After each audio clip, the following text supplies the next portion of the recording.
নমস্কার বন্ধুরা, রিতম পডকাস্টের আরেকটা নতুন এপিসোডে সবাইকে স্বাগত জানাচ্ছি।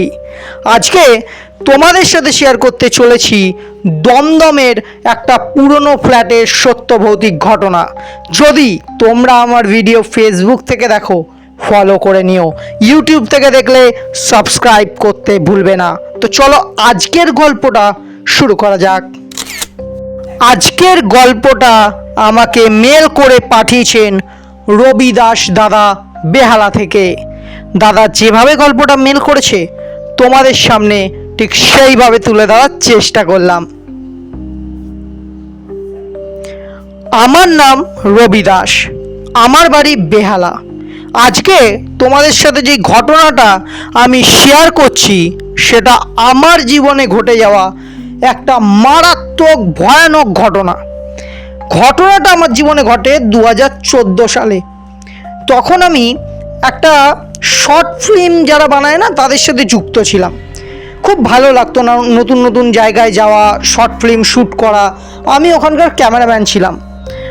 আমি নিজেও ক্যামেরার অনেক জায়গায় শুটিং করি, তো খুব ভালো লাগতো ওদের সাথে কাজ করে। মোটামুটি ভালো পয়সাও পেতাম, তো আর না করতাম না। ঠিক 2014 সালের মার্চ মাস, আমার দিনটা এখনও মনে রয়েছে। 6 তারিখে আমার কাছে ওদের তরফ থেকে একটা ফোন আসে। ওরা বলে ওরা একটা শর্ট ফিল্ম নতুনভাবে তৈরি করবে, সেটা হচ্ছে একটা হরর শর্ট ফিল্ম। দমদমের একটা ফ্ল্যাটকে তারা তুলে ধরবে। তো এলাকাটার নাম এখানে বলছি না, কারণ অনেকে সে এলাকাটাকে চেনে, তো আর এলাকার নামটা আমি বলছি না। তো ওই এলাকাতে একটা ফ্ল্যাট রয়েছে, ফ্ল্যাটটা অনেকটা ভেতরে দমদমের, আর চারিদিকে না কেমন একটা গ্রাম পরিবেশ। আর ফ্ল্যাটটা তোমরা বাইরে থেকে দেখলেই বলে দেবে এ 1980 সালের তো হবেই, এমন পুরনো, এমন ভাঙাচোরা একটা ব্যাপার। তো আমরা ঠিক 10 তারিখে শুরু করি শুটিং। মোটামুটি প্রথম দিন খুব ভালো চলে।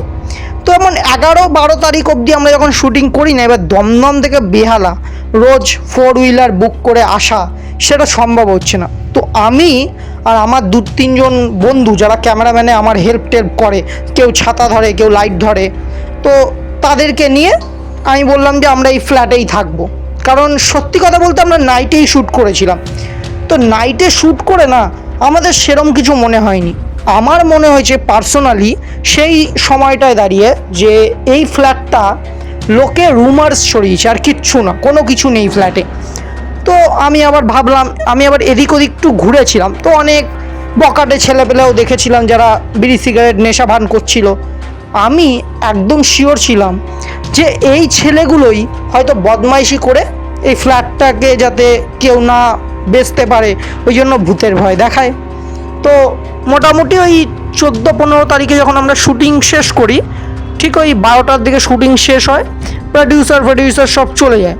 আমি, আমার লাইটম্যান আর ক্যামেরা, যে আমি তো ক্যামেরা ধরছি আর একজন ছাতা ধরে, সে 3 জন মিলে ওখানে থেকে যাই ফ্ল্যাটটায়।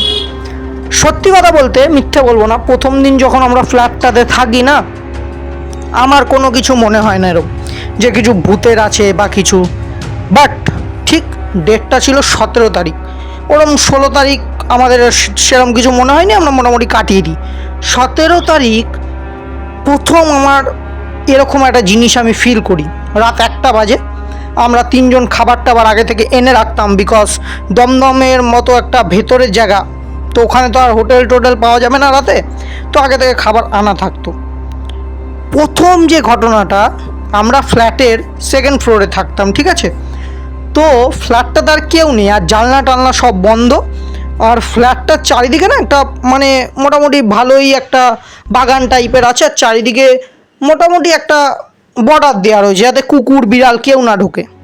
আমরা যখন রুমে যাই, আমরা একটু রুটি মাংস এনেছিলাম।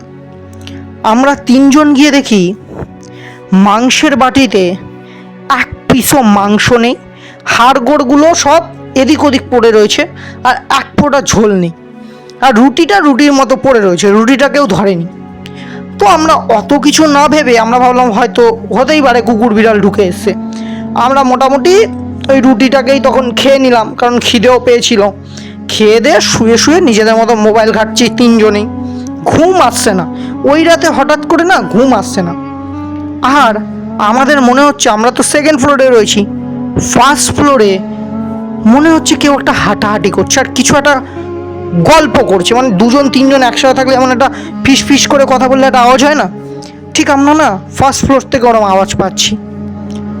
তো আমরা ভাবলাম ডাকাত ফাকাত এলো নাকি, নাকি চোর ছাচোর, নাকি ওই পাড়ার বকাটে ছেলেগুলো। তো আমরা কি করলাম, একবার নিচে গেলাম, না কেউ নেই।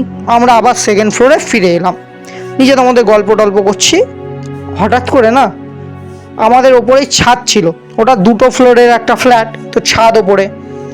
আমাদের মনে হচ্ছে ছাদের ওপরে কেউ এই পার থেকে ওই পারে প্রচণ্ড জোরে দৌড়াচ্ছে, মানে একটা ছাদে কেউ দৌড়াদৌড়ি করলে দেখবে একটা দাব দাব দাব দাব করে আওয়াজ হয় ছাদে, ঠিক সেম আওয়াজ। আমাদের মধ্যে যে আমাদের ছাতাটা ধরে দীপু বলে একটা ছেলে, সে না খুব মানে সাহসী, সে একটা লাঠি নিল, নিয়ে বলল এ নিশ্চয়ই ওই পাড়ার ছেলেগুলো, ও ভেবেছে নাকি আমাদেরকে তাড়িয়ে দেবে, চল তো দাদা ওপরে। তো আমরা ওর পেছন পেছন গেলাম, ও ছাদটা খুললো। ছাদ যতক্ষণ আমরা খুলছিলাম না ততক্ষণও আওয়াজ হচ্ছিল, যেই ছাদটা খুললাম না কেউ নেই, শুধু আমাদের ফ্ল্যাটের পেছন দিকে একটা আম গাছ আছে, এক ফোঁটা হাওয়া দিচ্ছে না, কিন্তু আম গাছটা না অঝোরে নড়ে যাচ্ছে। আর আমাদের সারা শরীর একদম কাটা দিচ্ছে আর একটা ঠান্ডা আবহাওয়া বইছে। আমরা কোনো কিছু না ভেবে নিচে চলে এলাম, নিচে এসে নিজেদের মতো বসে রয়েছি, কথাবার্তা বলছি। আবার ঠিক 10-15 মিনিট পরে ছাদে আবার আওয়াজ হওয়া শুরু করলো। আমরা আবার এবার কি করলাম, অনেকক্ষণ ধরে শোনার চেষ্টা করলাম কোনো বিড়াল কুকুর বা কিছু। তো আমরা কি করলাম, 10 মিনিট মতো অপেক্ষা করলাম, চুপচাপ একদম পুরো সাইলেন্ট, চারিদিকে নিস্তব্ধ। আমরা শুধু আওয়াজটা খেয়াল করছি যে এটা কিসের আওয়াজ। না কোনো আওয়াজ আসছে না, শুধু দৌড়ানোর আওয়াজটা আসছে। আমরা কি করলাম, দৌড়ে উপরে গেলাম। উপরে গিয়ে ছাদটা আমরা এবার খুলেই রেখে এসেছিলাম, তো তাড়াতাড়ি করে খুলে গিয়ে দেখলাম না কেউ নেই, পুরো ছাদ ফাঁকা, নিস্তব্ধ। তো আমরা নিচে নামতে যাবো, সেই টাইমে ধাপ করে একটা আওয়াজ হয়। আমরা পেছন ঘুরে দেখি একটা কাক, পুরো মনে হচ্ছে ওর গলাটাকেও মুটড়ে দিয়েছে। ও ও একদম আকাশ থেকে সিধা আমাদের ছাদে ল্যান্ড করলো, চারিদিকে রক্ত। এইবার আমরা তিনজন একটু ভয় পেয়ে যাই। আমরা কি করলাম, ছাদটাকে তালা দিলাম, নিচে আসলাম। নিচে এসে আরেকটা ভয়ানক জিনিস, আমরা যেই চাদরের উপরে শুয়েছিলাম নিচে পেতে, ওই চাদর পুরো কেউ মনে হচ্ছে ছিঁড়ে দিয়েছে। আর আমরা গেছি আর এসছি প্রায় 5 মিনিট সময় হবে, তার থেকে বেশি না। কেউ মনে হচ্ছে ছিঁড়ে একদম মানে কাঁচি ফাঁচি দিয়ে না কুটি কুটি কুটি কুটি করে দিয়েছে মাঝখানে মাঝখানে। আমরা তিনজন একটু ভয় পেয়ে গেলাম যে এটা হচ্ছেটা কি। তো কোনো রকম সে রাতটা কাটালাম। তো প্রডিউসারকে এইসব ঘটনা বললাম, সে খুব মজায় নিল ব্যাপারটা, বলল আজ থেকে না তোমরাই প্রডিউস করো, তোমরাই গল্প লেখো, তোমরাই রাইটার হয়ে যাও, খুব ভালো গল্প বলো তোমরা। তো আমরাও না সেই জিনিসটাকে একটু ইয়ার্কির ছলে নিয়ে ব্যাপারটাকে স্মুথ করে দিলাম, যে চলো ছাড়ো, যা হয়েছে হয়েছে। তার পরের দিন রাতে ঘটলো আমার জীবনের সব থেকে ভয়ের রাত। আমি আর ওই দীপু বলে ছেলেটা ওপরে রুমে গেছি। তো আরেকজন যে বন্ধু ছিল আমাদের, সৌমেন, ও আমাদের লাইট ধরতো, লাইটম্যান ছিল। ওকে আমি বলেছিলাম যে আমাদের শুটিং তো আজকে তাড়াতাড়ি শেষ হয়ে গেছে, 11:30টার মধ্যে একটু স্টেশনের দিকে যাবি, দেখবি খাবার পাওয়া যাবে। যেহেতু কাল রাতে ওরকম একটা ঘটনা ঘটেছে, তো আমরা আর খাবার আনিনি, আমরা বলেছি নিয়ে আই গিয়ে। তো আনতে গেছে, আমরা দুজন ওপরে গল্প টল্প করছি। ও গেছে প্রায় 11:45-50, রাত 12:56-58 বাজে। ঠিক টাইমটা এখন আমার মনে আছে, বিকজ আমি টাইমটা দেখেছিলাম। আমার না কিরম একটা মনে হলো, প্রথমত অচপাড়াগা, সেকেন্ড চারিদিকে জঙ্গল, আর কাল রাতে যা যা ঘটেছে। আমি বললাম কি রে কী হলো, পাড়ার ছেলেপেলেগুলো কি ধরলো বা অন্য কিছু ঘটলো? দীপু বলল, আরে দাদা তুমি এত চিন্তা করছো কেন, কিচ্ছু হয়নি, ও ঠিক আছে। ঠিক না 1:10 কি 15 বাজে, এবার আমার খুব টেনশন হতে লাগলো। আমি ওকে কন্টিনিউয়াস ফোন করছি, ওর ফোন সুইচ অফ, কিচ্ছু বুঝতে পারছি না। হঠাৎ করে আমার একটা কানের শব্দ ভেসে আসে, কটর মটর করে, মনে হচ্ছে কেউ কিছু একটা চিবাচ্ছে। এইবার আমি দীপুর কাছে গিয়ে বলি কি, দীপু মনে হচ্ছে না কেউ আমাদের ফ্ল্যাটের পেছনের জঙ্গলে না কিছু একটা খাচ্ছে। আগেই বললাম দীপু কিন্তু খুব সাহসী। ও বলল, আরে রবিদা কিচ্ছু না, ও মনে হয় কেউ একটা বিড়াল কুকুর কিছু একটা, চলো আমি দেখছি বলে ও গেল পেছনের যে আমাদের ব্যালকনি আছে ওইখানে গেল, ফ্ল্যাটের ব্যালকনিতে গিয়ে দেখতে যে পেছনে কে আছে। ও ব্যালকনিটা খুলে জাস্ট নিচে তাকালো।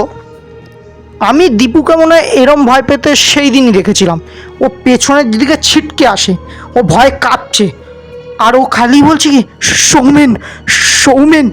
আমি বললাম কী হয়েছে সৌমেনের? আমরা দুজন নিচে গেলাম দৌড়ে। নিচে গিয়ে পেছনের জঙ্গলে একটা টর্চ নিয়ে গেলাম, টর্চটা মারতেই আমি দেখলাম সৌমেন বসে রয়েছে, চারিদিকে মাংসের হাড় ছড়ানো, রুটিগুলো এদিক ওদিক পড়া, আর সৌমেন না কিছু একটা খাচ্ছে একদম, মানে বাবু হয়ে দুপা ফাঁক করে বসে কিছু একটা কামড়ে কামড়ে খাচ্ছে। আমি এগিয়ে গিয়ে দেখলাম একটা কাক, ওনা পুরো কাকটার মাথা মুন্ডুটা একদম ঘুরিয়ে দিয়েছে আর রক্তগুলো কামড়ে কামড়ে খাচ্ছে। ওই যে ভয়ানক দৃশ্য, কেউ না দেখলে ভাই বিশ্বাস করবে না যে এরমও ঘটে। আমি না লাইটটা ওর মুখে মারতেই আমার দিকে ঘুরে তাকালো। বিশ্বাস করুন ওর চোখের মণিগুলো একটা আলাদাই কালার, ঠিক আছে? আর তার থেকে বড় কথা, ওর মুখের চারিদিকে ওই কাকটাকে যে একদম মাথাটা ভেঙে দিয়েছে, খাচ্ছে ওই রক্ত, পুরো সারা গা বয়ে একদম ভাসছে।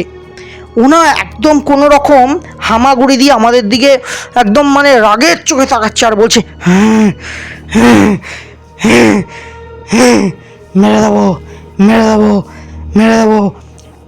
ওই মেরে দেবো কথাটা এতটা ভয়ানক, মানে এখনও আমি যখন গল্পটা মেল করছিলাম আমার সারা শরীরে কাটা দিচ্ছিল। কিছুক্ষণের মধ্যে না ও আমার গায়ে একদম তেড়ে এসে আমার গলাটা ধরে একদম আমাকে মাটিতে শুয়ে, মানে যদি ওখানে দীপু না থাকতো হয়তো সেইটা তো আমায় মেরেই ফেলতো। আমার চোখ মুখ একদম উল্টে গেছিলো। দীপু কোনো রকম ঘরে নিয়ে গিয়ে দেখলো ওকে আর রাখা যাচ্ছে না, ও উল্টো পাল্টা বকছে আর নিজের মাথা দেয়ালে ঠুকছে, কখনো ঘুষি মারছে, ওকে আটকানো যাচ্ছে না। তার সাথে না ছাদে আবার লাফালাফির আওয়াজ। আর এইবার একটা এক্সট্রা জিনিস আমরা লক্ষ্য করলাম, একটা হাসির আওয়াজ মেয়ে ছেলের কণ্ঠে। আবার কখনো মনে হচ্ছে কেউ মারা গেছে তাই জন্য একটা মেয়ে ছেলে কাঁদছে, কখনো হাসছে কখনো কাঁদছে হাউমাউ করে, একদম মানে বাড়ির চারিদিকে ঘুরে ঘুরে মনে হচ্ছে কাঁদছে ওই ফ্ল্যাটের চারিদিকে। আর আমরা সেকেন্ড ফ্লোরে রয়েছি, কেউ যদি আমাদের ফ্ল্যাটের বাইরে থেকে এরকম ঘুরে তাকে উঠতে হবে, নাহলে সে পারবে না। ওখানে সিঁড়ি নেই, আর সিঁড়ি থাকলেই বা এত তাড়াতাড়ি তো কেউ মুভ করতে পারবে না। না, আমরা বুঝতে পারছি কেউ আমাদের সেকেন্ড ফ্লোরে চারিদিকে ঘুরছে, কারণ আমাদের যে কাচের জানলাগুলো সেকেন্ড ফ্লোরে লাগানো ছিল ছায়াটা না আমরা স্পষ্ট বুঝতে পারছি কেউ একটা মুভ করছে কন্টিনিউয়াসলি। তো আমরা প্রচণ্ড ভয় পেয়ে যাই। আর সৌমেন না বারবার আমাদের উপর অ্যাটাক করছে, কখনো দীপুর হাতে কামড়ে মাংস তুলে ফেলছে, কখনো আমাকে মারছে। আমরা সিদ্ধান্ত নিলাম কিচ্ছু করবো না, ওকে বেঁধে রাখবো। কোনো রকম বাঁধলাম, তো বেঁধে না সারাটা রাত আমরা প্রডিউসারকে এইসব জানালাম। ওরা সঙ্গে সঙ্গে, মিথ্যা কথা বলবো না, ওরা সঙ্গে সঙ্গে চলে আসে। তখন প্রায় 4টে, 4:30, 5টা বাজে। ওরা এসে যখন দেখে যে এই ঘটনা, তখন তারা আমাদের বিশ্বাস করে। ফোনে প্রথমে বলে যে তোমরা নেশা করে রয়েছো। আমরা অনেক বোঝানোর পরে, রিকোয়েস্ট করার পরে ওরা চলে আসে। তো অনেক পাড়া গায়ের একদম লোক হয়ে গেছিলো, চারিদিকে লোকে ভিডিও তুলছে যে ও কেন এরম করছে, চুলমুল একদম নিজের মনে হয় ছিঁড়ে ফেলবে। অনেক কষ্টে একজন বয়স্ক লোকের সাথে আমাদের পরিচয় হয়। উনি প্রচণ্ড হেল্পফুল একজন মানুষ। উনি আমাদেরকে একজন পীর বাবার খোঁজ দেয়, এরম নাকি আগেও হয়েছিল এই ফ্ল্যাটে, তখন উনিই এসেছিলেন। তো উনি আসেন, এসে যথারীতি দেখে বলে এই ফ্ল্যাটে শুটিং বন্ধ করে দিতে হবে, কারণ এই ফ্ল্যাটে নাকি একটা মানে খুবই ভয়ানক কিছু একটা থাকে, রক্তচোষা বা যাই হোক ওদের ল্যাঙ্গুয়েজে যেটা বলে, আমারও তো খেয়াল নেই। যাই হোক উনি এসে ওকে দেখে, ওনাদের যা নিয়ম, চারিদিকে সবাই বেরিয়ে যাই আমরা, জানলা টান্না বন্ধ করে উনি কিছু মন্ত্রটন্ত্র পড়ে। উনি বেরানোর পরে আমি দেখি ও মানে আমাদের বন্ধু একদম মানে হোশ ফোশ হারিয়ে ফেলেছে, উল্টে পড়ে রয়েছে। তো তারপরে উনি একটা তাগা ওর গায়ে বেঁধে দেয়, আর আমাদের শুটিংটা ওখানে মাঝ পথে বন্ধ করতে হয়, বিকজ ওখানে আর থাকা যাবে না। কারণ উনি নাকি ওই প্রেত আত্মাদের থেকে কথা নিয়েছিলেন যে যদি আমরা এখানে শুটিং করি, ওদের ডিস্টার্ব করি, ওরা এবার আমাদের কাউকে বাঁচতে দেবে না, না সৌমেনকে, না দীপুকে, না আমাকে। স্পেশালি আমাদের 3 জনকে টার্গেট করে রেখেছে, যেহেতু আমরা রাতে এখানে থেকেছি। তো যাই হোক, তারপরে আর সেরকম কিছু ঘটেনি। আমরা যে যার বাড়ি চলে যাই। আমরা ওই প্রডিউসারের সাথে কাজ করা বন্ধ করে দিই, কারণ উনি মনে করেছিলেন হয়তো আমাদের কারণে আমরা কিছু ভুল করেছিলাম বলে তারা আমাদের উপরে অ্যাটাক করে। সেটা একদমই নেই। তো যাই হোক, সেই সব পার্সোনাল কিছু। এই গল্পটা আমার লাইফে ঘটে যাওয়া একটা খুবই ভয়ানক জিনিস।